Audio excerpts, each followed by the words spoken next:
स्वर्ग के अधिकारी देवराज इंद्र को जब राजा हरिश्चंद्र के बारे में पता चला तो उन्हें अपने सिंहासन छिन जाने का भय हुआ। उन्होंने अपने दरबार में ऋषि विश्वामित्र को बुलाया और उनसे प्रार्थना की वो अपने पीलों पर जाए और राजा हरिश्चंद्र की परीक्षा ले।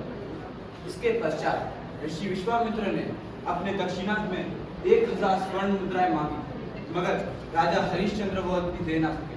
उन्होंने स्वयं को अपनी पत्नी को बेच दिया केवल 1000 स्वर्ण मुद्राओं के लिए। इसके पश्चात रानी तारामती का जब रानी तारामती के पितृ का तब देहांत हुआ, उन्होंने अपने पुत्र के साथ शमशान घाट आया। राजा हरिश्चंद्र ने देखते हुए भी कि वो उनका पुत्र है, उन्होंने उनसे मृत्यु कर वसूला। उन्होंने अपने स्वामी भक्ति का बहुत अद्भुत प्रदर्शन किया। इसी तरह राजा हरिश्चंद्र ने अपनी परीक्षा सफल की। तो चलिए देखते हैं कि कहानी में आगे हुआ क्या। हाँ देव, क्या सोचा है आपने राजा हरिश्चंद्र के बारे में? राजा हरिश्चंद्र, राजा हरिश्चंद्र। सोच लो इंद्रदेव, कभी ना कभी राजा हरिश्चंद्र भी स्वर्ग के अधिकारी बन ही जाएंगे। माना कि उसे पूरा स्वर्ग नहीं चाहिए, मगर एक बार तो उसकी शक्ति की परीक्षा लेनी ही होगी। नारायण नारायण नारायण नारायण। प्रणाम स्वीकार कीजिए नारद मुनि। आज किधर से आना हुआ? अयोध्या से। तो आप भी उसी सत्यवादी राजा हरिश्चंद्र से मिलकर आ रहे हैं। राजा हरिश्चंद्र? राजा हरिश्चंद्र तो धन्य है। इस सूर्यवंश में बहुत से राजाओं ने जन्म लिया, परंतु राजा हरिश्चंद्र तो राजा हरिश्चंद्र है। नारायण नारायण। बहुत गुणगाए जा रहे हैं नारद मुनि आप उनके। आपको नहीं लगता कि उसकी शक्ति की एक परीक्षा तो लेनी ही चाहिए? हे महर्षि विश्वामित्र, स्वर्ग लोक में आपका स्वागत है। यशस्वी हो। नारद का प्रणाम स्वीकार करें मुनिवर। यशस्वी हो। देवेंद्र, आप इतनी दुविधा में क्यों हैं? मुनिवर, हमारी दुविधा का कारण है राजा हरिश्चंद्र। राजा हरिश्चंद्र? आहा, उनके बारे में सुनकर तो आनंद आने लगा। मुनिवर, आप भी उनके गुणगाए जा रहे हैं। हाँ अवश्य। राजा हरिश्चंद्र जैसा सत्यवादी एवं दानवीर इस पूरी सृष्टि में और कोई नहीं देवेंद्र। वही हम कह रहे हैं मुनिवर, इस सृष्टि में जिस व्रत का पालन करना किसी के लिए संभव नहीं, वह भला एक राजा के लिए कैसे संभव हो सकता है? आपको नहीं लगता कि उसके सत्य की एक परीक्षा तो लेनी ही चाहिए? देवेंद्र, हम मुनिवर हैं, हम सन्यासी हैं, हम सदैव सत्य ही बोलते हैं। मुनिवर, चाहे कुछ भी हो, आप यह कार्य संपूर्ण करें। जैसी आपकी इच्छा। इंद्रदेव, हमें भी जाकर देखना चाहिए। कहे तो आप सही रहे हैं नारद मुनि। तो चलिए देवतागण, पृथ्वी लोक पर जाकर राजा हरिश्चंद्र की परीक्षा लेते हैं। नारायण नारायण नारायण नारायण। उठो राजन, उठो उठो हरिश्चंद्र। प्रणाम ऋषिवर। यशस्वी हो। हमने सुना है कि तुम बहुत बड़े सत्यवादी हो, सत्यवादी राजा हरिश्चंद्र। क्या हुआ ऋषिवर? मुझसे कुछ त्रुटि हुई है क्या? हमने तो यह भी सुना है कि तुम बहुत बड़े दानवीर हो। दानवीर? कैसा दानवीर कहूँ? मैं तो केवल भगवान का दिया हुआ कर्तव्य समाज के प्रति निभा रहा हूँ। यदि इतने ही बड़े दानवीर हो तो जो हम चाहे हमें दान कर सकते हो। जी ऋषिवर, जो आप चाहें। सोच लो हरिश्चंद्र, कहीं बाद में पछताना ना पड़े। ऋषिवर, आप केवल आज्ञा करें। जो कुछ भी मेरे सामर्थ्य में होगा, मैं सब कुछ आपको खुशी खुशी समर्पित करूंगा। तो ठीक है, तुम्हारे लिए संपूर्ण राज्य, ये महल और तुम्हारी संपत्ति का भंडार हमें दान करो। क्यों नहीं ऋषिवर? आपने तो केवल मेरा राज्य मांगा। अगर आपने मेरे प्राणों की इच्छा भी की होती तो मैं अपने प्राण भी आपको खुशी खुशी दे देता। मैं परमात्मा को साक्षी मानते हुए, आपकी उपस्थिति को साक्षी मानते हुए, अपनी चल संपत्ति, यह पूरा साम्राज्य, राजकोष और जो कुछ भी है मेरे पास, सब कुछ आपको समर्पित करता हूं। अब से तुम राजानी हरिश्चंद्र, तुम्हारा राज्यकाल खत्म हुआ। अब से हम विश्वामित्र अयोध्या के राजा हैं। अब से हम राजा हैं।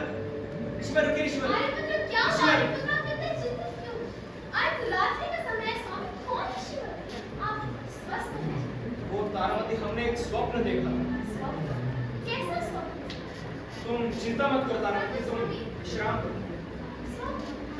कल रात में स्वप्न तो मैंने भी देखा था। कहीं ये वही स्वप्न तो नहीं, ये सत्य नहीं हो सकता, अन्यथा अनंत हो जाएगा। मैं रोहिताश्व को देख रहा हूँ। रोहित, महाराज धीराज, राजा हरिश्चंद्र पधार रहे हैं।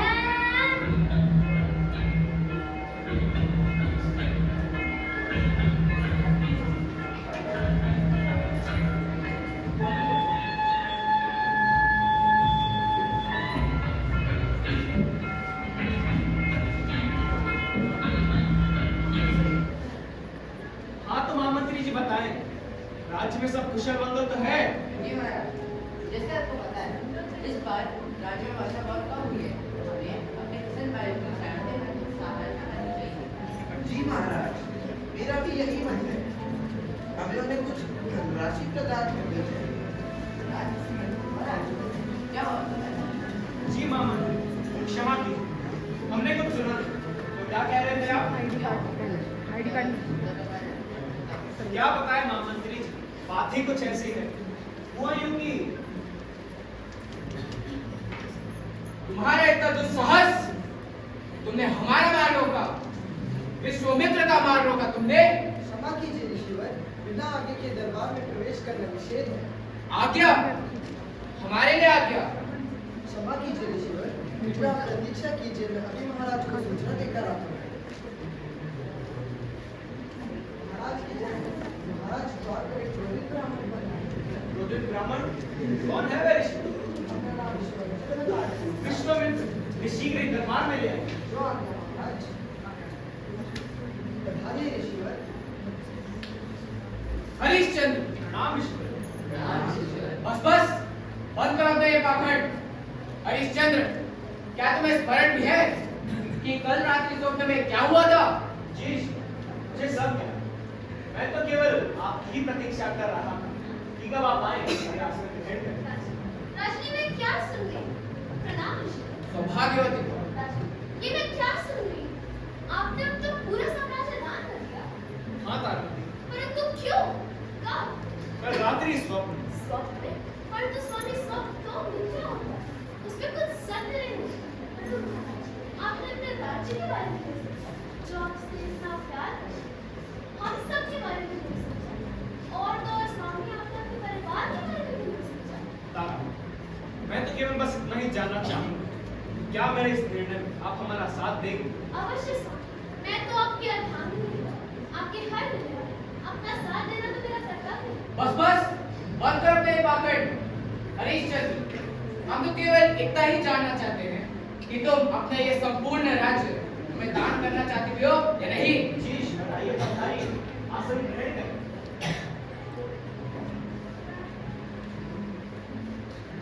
हाँ तो हरिश्चंद्र, तुम्हें यह भी ज्ञात होगा कि दान के साथ साथ दक्षिणा भी देनी होती है। जी ईश्वर, अभी सैनिक, जी महाराज। सैनिक जाइए, राजकोष से 1000 स्वर्ण मुद्राएं ईश्वर के लिए। जो आज्ञा है। ठहरो हरिश्चंद्र, क्या तुम्हें ज्ञात नहीं कि तुम अपने संपूर्ण राज्य के साथ साथ राजकोष भी दान कर चुके हो? तो जो तुम हमारे लिए 1000 स्वर्ण मुद्राएं मंगवा रहे हो, वो भी हमारे हैं।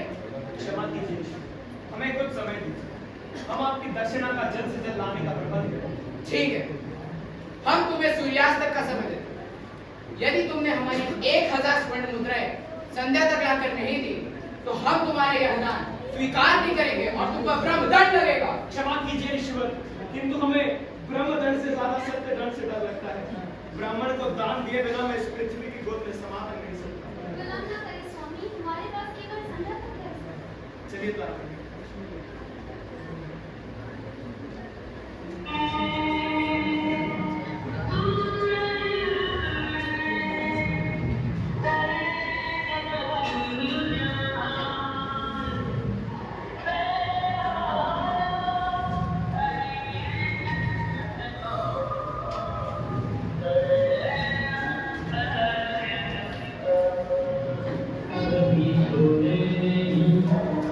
Jai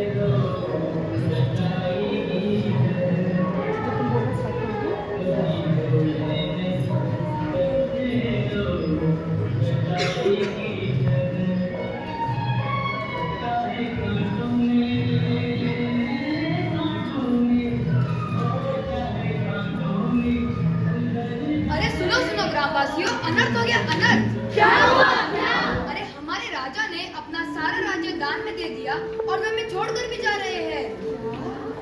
वो देखिए महाराज इसी तरफ आ रहे हैं। अरे नहीं नहीं, अब हम इस राज्य के राजा हैं। अब हम तो केवल आपकी तरह एक सामान्य मनुष्य हैं। हम तो केवल आपसे सहायता मांगते हैं। क्या आप में से हमें कोई 1000 स्वर्ण मुद्राएं दे सकता है? मुद्राएं तो आपको दे दे राजा हरिश्चंद्र, और उससे हमें क्या लाभ होगा? क्षमा कीजिए पुरोहित, किंतु हमारे पास तो देने के लिए कुछ भी नहीं सिवाय स्वयं। क्या आप में से हमें कोई दास के रूप में खरीदना चाहेगा? इस दास की आवश्यकता तो मुझे भी है। अरे अरे, तुम्हें दास की आवश्यकता है? जाओ जाओ खरीद लो, बहुत सस्ते में भी मिल रहा है। हमें योग सरदार, सारे शमशानों में है मेरा राज, कफन बांधने का है मेरा काज। मैं खरीदूंगा तुम्हें। चिरंत लाइए, क्या काम देते हैं आप? Go back. ये लो 500 स्वर्ण मुद्राएं। अच्छा तुम मेरे दास, चलो मेरे साथ तक। परंतु स्वामी, हमें 500 स्वर्ण मुद्राएं और चाहिए। हेरिस, अगर आप पराधीन हैं तो मैं स्वाधीन होकर क्या करूं? क्या यहाँ कोई ऐसा है जो मुझे अपनी दासी के रूप में स्वीकार कर सके? क्या कोई नहीं? क्या मैं दासी बनने की भी योग्य नहीं? अरे आप वहाँ खड़े खड़े मेरा मुंह क्या ताक रहे हैं? कितना अच्छा मौका है, रानी तारामती बिक रही है। रानी तारामती, हाँ, मुझसे नहीं होते ये घर के काम धाम। मुझे तो दासी चाहिए, दासी। अरे कलाकंठी, क्या कहा तुमने? अरे ओ भाग्यवान कलाकंठी, तुम यह चाहती हो कि मैं महारानी को अपनी दासी बना लूं? हाँ जल्दी जाइए वरना कोई और खरीद लेगा। ठीक है भाग्यवान, जाता हूँ। महारानी मैं खरीदने के लिए तैयार हूँ। हाँ, जब तुम जाओगे तो महाराज, डायलॉग यहाँ ये लीजिए 500 स्वर्ण मुद्राएं। महारानी आप चलिए हमारे निवास। अरे हटो तुम, क्या महारानी महारानी लगा रखा है? दासी है वो मेरी दासी। आज से तुम और तुम्हारा पुत्र हमारे दास हुए। चलो। हाँ मंत्री जी, यह मुद्राएं लीजिए और जाकर रिश्वत दीजिए। अगर मुझसे कुछ त्रुटि हुई हो तो उसके लिए भी माफी मांगो। रुद्राक्ष, ऑडियंस फेस, उधर जाओ, गो देयर।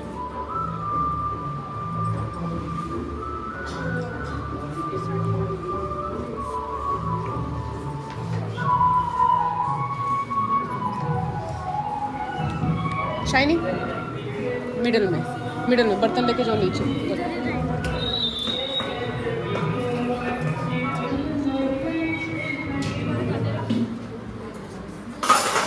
बस बस, बंद करो ये तारीख का। हम इधर को निश्चय को प्रणाम नहीं करते हैं, जलाने का कर लेते हैं। मृत्यु कर। हाँ, मृत्यु कर। मैं तुम्हें शमशान के थोड़े नियम बता रहा हूँ, ध्यान से सुनना। एक मृतशरीर को जलाने के लिए पलक। 1 स्वर्ण मुद्रा, थोड़े चावल और 1 सफेद फ्रंट दी कपड़ा ऑडियंस, जरूरी उस होता साइड है। में, पलक। और ध्यान रहे, कभी विश्वासघात न हो पाए। मैं थोड़ी देर में आ रहा हूँ, कोई चिता दूरी नहीं चाहिए। जो आ गया स्वामी। लकड़ियाँ डालते रहना। सुनो रानी तारामती, महारानी होगी तुम अपने महल में, यहाँ तो तुम मेरी दासी हो, दासी। अभी तक ये बर्तन साफ नहीं हुए, भोजन कब बनाओगी? भोजन तो मुझे वैसा ही चाहिए पलक। जैसा तुम अपने महल में खाती थी। और तुम्हारा ये पुत्र मेरी सेवा में लगा रहेगा। आओ मेरे पैर दबाओ।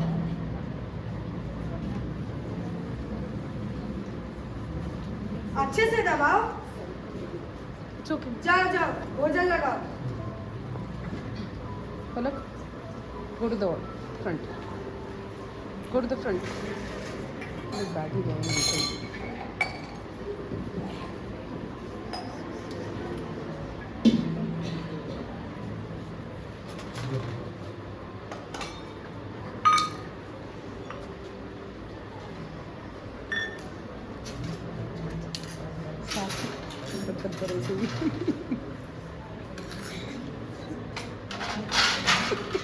हे भगवान, तुम्हारी इतनी हिम्मत, मेरे पुत्र के साथ बैठकर भोजन करोगे? अरे रुको भाग्यवान, बालक है वो। तुम तो चुप ही रहो। क्षमा कीजिएगा जेठानी जी, उससे 2 दिन से भरपेट खाना नहीं खाया। अरे अरे, जाओ जाओ जंगल से लकड़ियां काट के लाओ। रोहित, तुम कहाँ जा रहे हो? आओ मेरे साथ भोजन करो। तुम अपना खाना खाओ, मैं अपनी माताश्री के साथ चलूंगी। मैं लकड़ियाँ काटने जाऊंगा। मैं भी चलूं क्या तुम्हारे साथ? तुम क्या करोगे वहाँ? हम मिलकर खेलेंगे और माताश्री लकड़ियाँ काटेंगे। तुम्हारी माताश्री तो नहीं डांटेगी? हाँ भैया, तुम सही कह रहे हो। कल रात माताश्री ने तुम्हें भी डांटा था। तुम निराश मत हो, मैं तुम्हें भोजन दे दूंगा। तुम कृष्ण को पता भी नहीं चलेगा। नहीं नहीं भैया, चोरी करना अच्छी बात नहीं होती है। हाँ भैया, तुम सही कह रहे हो। चलो जंगल में लकड़ियाँ काटने चले।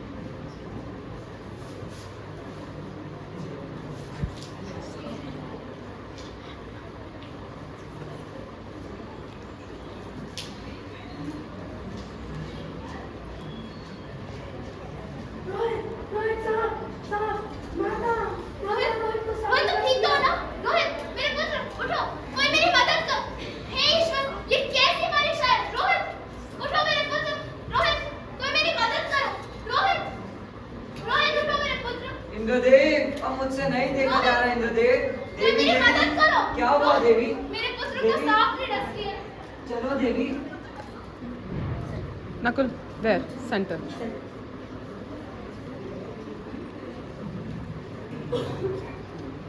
रोहित उठो मेरे पुत्र, रोहित, रोहित कोई मेरी मदद करो। सेठानी जी, मेरी मदद कीजिए, मेरे पुत्र को सांप ने डस लिया। अरे हटो तुम, मैं सब जानती हूँ। ये तुम्हारा और तुम्हारे पुत्र का स्वांग है, कार्य न करने का। मेरी मदद कीजिए, रोहित, रोहित, क्या हुआ इसे? मेरे पुत्र को सांप ने काट लिया, इसकी सहायता कीजिए। कोई आवश्यकता नहीं है इसकी सहायता करने की। रोहित, महारानी, मैं देखता हूँ इसे।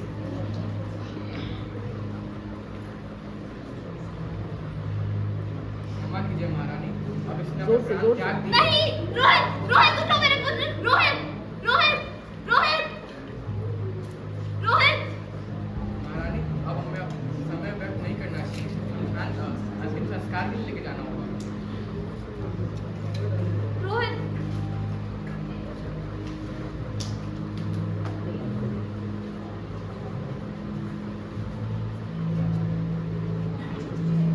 Nikunj, Nikunj. रोहित मेरे पुत्र, रोहित उठो, रोहित। देवी, देवी अब रोइए, अब ये विलाप करना व्यर्थ। अब देखिए, यह तो जगह ही ऐसी है, यहाँ पर किसी की माता, किसी के पिता और किसी के भ्राता इस संसार को छोड़कर जा चुके। नियम अनुसार आपको अपने पुत्र के अंतिम संस्कार में विलंब ना करें। नियम अनुसार एक सफेद कपड़ा, एक मुद्रा और थोड़े से चावल का प्रवेश। स्वामी, अब मैं क्या कहूँ कि मैं रानी तारावती चक्रवर्ती राजा हरिश्चंद्र की अर्धांग हूँ और उनके पुत्र रोहित के लिए एक मुट्ठी चावल भी नहीं ला सकती। क्या तुम तारामती ऐसी अवस्था में? हमारा पुत्र रोहित, रोहित उठो मेरे पुत्र, रोहित, ये सब कैसे हुआ हमारे तारामती? पुत्र को सांप ने डस लिया। रोहित उठो मेरे पुत्र, रोहित, हे ईश्वर, ये कैसी विडंबना है? रोहित उठो मेरे पुत्र, रोहित। क्षमा कीजिएगा तारामती, किंतु मैं अपने धर्म से विमुख नहीं हो सकता, ना ही अपने स्वामी के साथ विश्वासघात कर सकता। नियम अनुसार अब आपको अपने पुत्र के अंतिम संस्कार करना ही है। परंतु आपका अपना पुत्र तो ठीक है राजा, आप अपने पिता होने के कर्तव्य से विमुख हो सकते हैं, परंतु मैं रानी तारावती एक माँ होने का कर्तव्य अवश्य निभाऊं। मैं अपने पुत्र के अंतिम संस्कार के लिए उसको यह चीज प्रदान करती हूँ।